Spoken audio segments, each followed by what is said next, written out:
Hi, and welcome to Me and My House. Okay, so today we are installing the Jet Performance Products GM throttle body. This is the model 76101, and it's going to go on our Hummer H3 Alpha. That's the 5.3 liter V8 H3. Just had diagnostic tests done on it. We thought it was a throttle position sensor. Ended up being a throttle body that went bad. So these things kind of wear out over time, and we thought if we're going to do it, we're going to get something that flows a little better than the factory one does. Honestly, for a good price as well, and it also increases throttle response at the same time. So it flows a little more air, a little faster throttle response, so should be pluses all around. And Jet Performance, if you're not familiar with them, they have a fantastic reputation for producing these throttle bodies and some other stuff too, tuning products, computer chips, different things for tuning as well. So first thing in the box, we got some instructions, which is really good. Of course, if you're doing anything on your vehicles these days, you get decals for them as well. So you can put them on or you can toss them, either way. So we see the instructions, pretty simple. I have done one of these things before. I've done throttle body replacements before, so they are very basic, but there are some things you want to follow, and we'll show you when we get out there into the garage and actually do the install, remove the old one, and get this guy on. So let's go ahead and unpack it, see what it looks like. All right, so the first thing you notice on this one is it really looks way nicer than the factory one. It looks like it's made out of a solid piece of aluminum, which is super cool. You can see, hopefully you can see in there, the work that's been done in here, the machine work that's been done to direct the airflow in. Also, this is wider than the factory one, so it gives you more volume of air, and it has these channels in here that are supposed to direct air through. And then also, let's see what else we have. All right, so inside here you can see how it just opens up nice and wide right there. So the main thing is the throttle body on our H3 is done with. It's bent or something's wrong with it. We're not exactly sure what, but the diagnostic test came back that the throttle body is in trouble, needs to be replaced. If we want to pass our emissions test here in Colorado, we need to get it replaced. And if we just want it running optimally, we need to get it replaced. So we're going to go put this guy on this evening. So hopefully we have some good light out in the garage. But come join us as we throw this guy on our Hummer H3. Okay, so I'm going to run through quick the instructions on this thing. They're really basic, just to kind of give you an overview of what we're going to be doing. Number one, we're going to disconnect the negative terminal on the battery. We're going to disconnect the air duct, the vacuum hoses, electrical connectors off of the original throttle body. And it also says here if the throttle body of your vehicle has water lines, you want to disconnect those as well. I don't think we have that as an issue. Remove screws that mount the stock throttle body to the intake manifold. On this one we have 4. Some of the GM models have 3. So you want to check certainly before you order. It's a 3 or 4 bolt. That is a distinguishing part of which throttle body you want to get. And then it's just do the other things in opposite. Pull that throttle body off, reinstall the new one, and reconnect all the hoses and the air duct back together. So let's go ahead and pop the hood on this guy and get that going.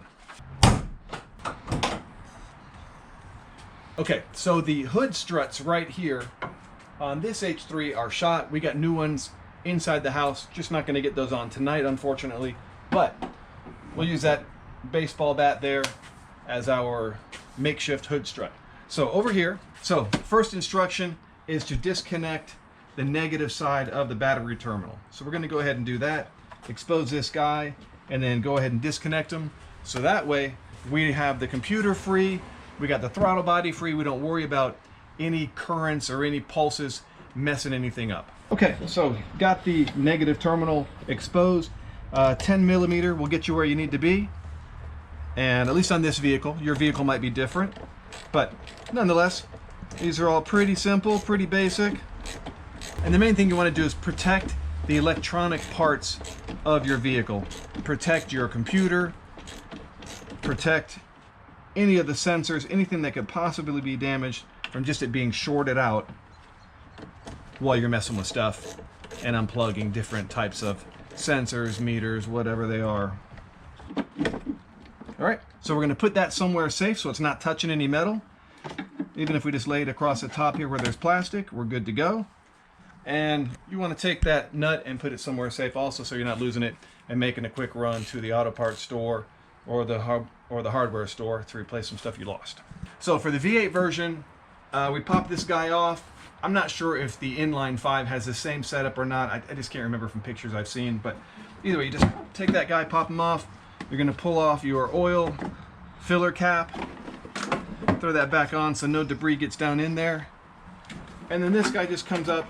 You know, this is just here to make your engine look really cool, but it doesn't really serve much of a purpose. Maybe a little sound dampening, a little heat protection, but that's about it. Okay, so now you've got that exposed, you got that cover off of the engine, and this is your throttle body right up in here. So that's the piece we want to replace. But in order to get to that guy, we got to disconnect the air duct, the air intake. That comes from your air filter right over here, and then it flows air right into the top of your engine. So yours might look different than this one. This is an air dock, air intake. It kind of streamlines the airflow over the factory unit. The factory unit has a bunch of channels and different things in it. So we've done that to get greater airflow to the throttle body, but now we want to get greater airflow from the throttle body into the intake manifold. So we're going to use a 7/16 deep socket to pop these guys off. So you just want to get them loosened up. And it's just regular hose clamps. We'll see how loose we need to get them to pop them off, but we don't want to take them all the way off because honestly they're a little bit of a pain to put back together. Once you get them loose enough, then you can pop them off. Okay, so we got the first one good and loose. You can see it'll come right off, but we want to go ahead and get it loose over here as well so we can get the whole thing up and out of our way.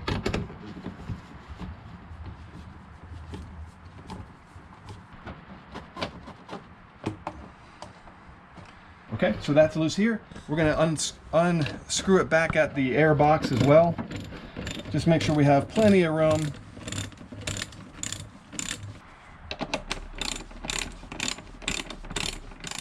So we got these guys loosened up. Now it's just a matter of taking it off of the throttle body and off of the air box. Everything's loose, just some silicone hoses, and we're off. We do have a breather back here that we're going to pop out. So there we go. That guy's off. We're going to set him out of the way. Okay, so the next thing I'm going to do is disconnect the electric lines, these cables that are coming in here. And this is a 2008. This is an older vehicle. This isn't a year or two old. All of these plastic parts have been subject to a lot of heat, a lot of miles. So you want to be real careful with them. Last thing you want to do is break one of these things, and then you end up having to order new parts, and it kind of becomes a pain. But you just ease that guy right on out. Pretty simple. There's your piece that holds it in. Okay, so once you got this gray piece off, this is strictly, it just kind of covers the clip, the locking mechanism. So you want to hang on to all of those parts. This guy, we just come in, push him down a little bit. Right there is our piece that does the locking actually in place. And you can see it over in here. Just want to be careful not to break those little pieces off, and certainly not to ding up any of those plugs in there. So now we have 4 bolts to take off here, 4 nuts and bolts to take out. This guy's going to slip right off. I think we'll just get them loosened up first.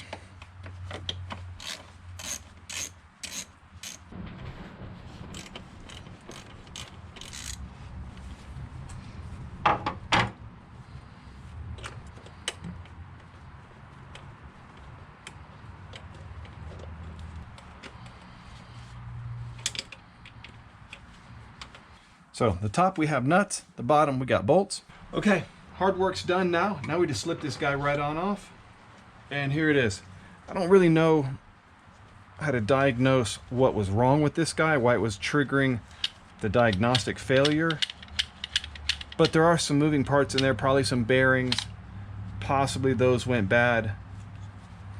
Not really sure.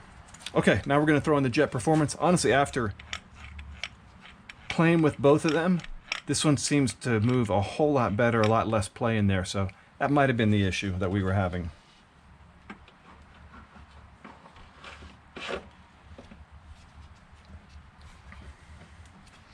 Okay, with that on now, we're going to go ahead and get the bottom ones in just a little bit first, and then we'll just start working our way around tightening them.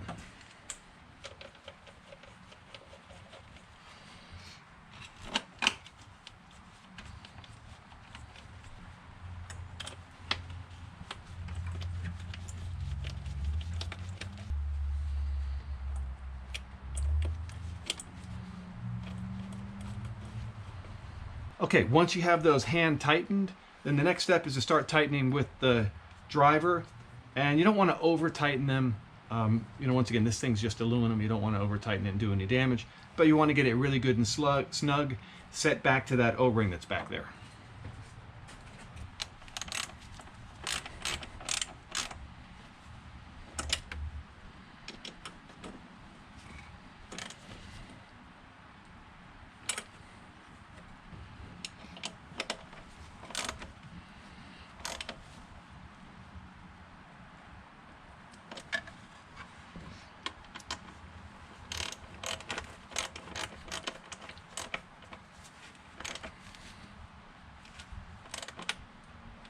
Okay, that guy's on there good. Now we're going to connect the electrical back up to it, and then we're going to start putting all the hoses back on. So that guy you want to put on till you hear him click, then you know you're good. Then you grab your gray locking piece that keeps it all secure.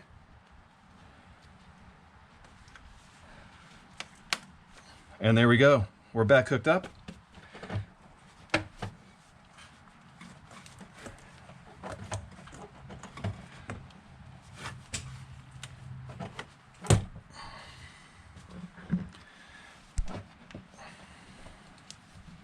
All right, we got the hose back on now. Haven't tightened it yet. One thing you want to do, if you can zoom in here, for any aftermarket pipe, you want to make sure you got enough room. You see that fan blade, and they're not all the fans. It's a plastic fan.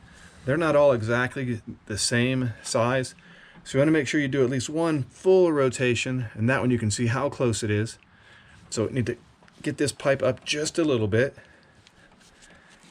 before we tighten it in, and make sure, because the last thing you want is your fan hitting anything inside of your engine compartment and then ultimately wearing a hole in this silicone elbow right here. So this is really just for aftermarket hoses that you have. Aftermarket intakes like this air dock, they're just tighter because they're bigger for more volume of air. The stock one you don't even have to worry about. There's tons of clearance. But anything aftermarket, make sure you got plenty of clearance on your fan blades.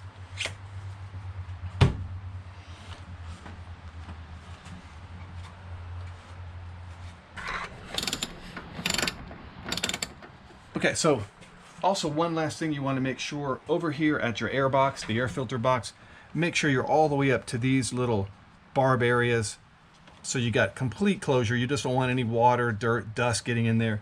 Same thing over here where you attach up to your throttle body. Just get it all the way up in there. And if you have an aftermarket pipe like this one is, you got plenty of room in here in play so you can get all these things really snug and tight. Okay, don't forget your vacuum line. Go ahead and plug that guy right back in. And then all that's left right now to get us back up and running is to reconnect our negative terminal on the battery cable. All right, now we're going to throw this cover back on. Once again, remember, take off that oil cap. Slip that on over the oil cap.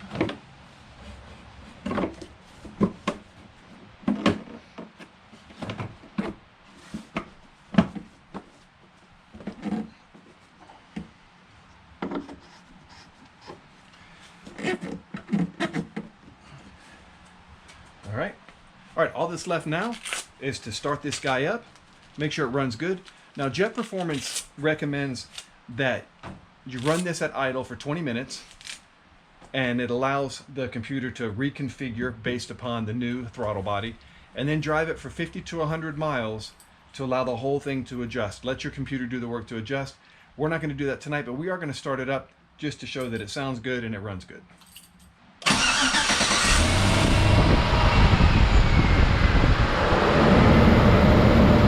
All right, so you can see, started up just fine. Not gonna worry about the idling this evening. We will do that later this week. Let this thing idle for 20 minutes, warm up really good, let the computer make adjustments, then put this thing out on the road for a little bit of a road trip, get some miles on it, and then you may notice that the RPMs might be a little higher or a little lower than they should be at times. That's, according to Jet Performance, that's just the throttle body and the computer communicating with one another, getting it all worked out, your air-fuel ratio. So I'm going to trust that that's the truth because I've done this before on vehicles and had the same thing happen and it works out really well.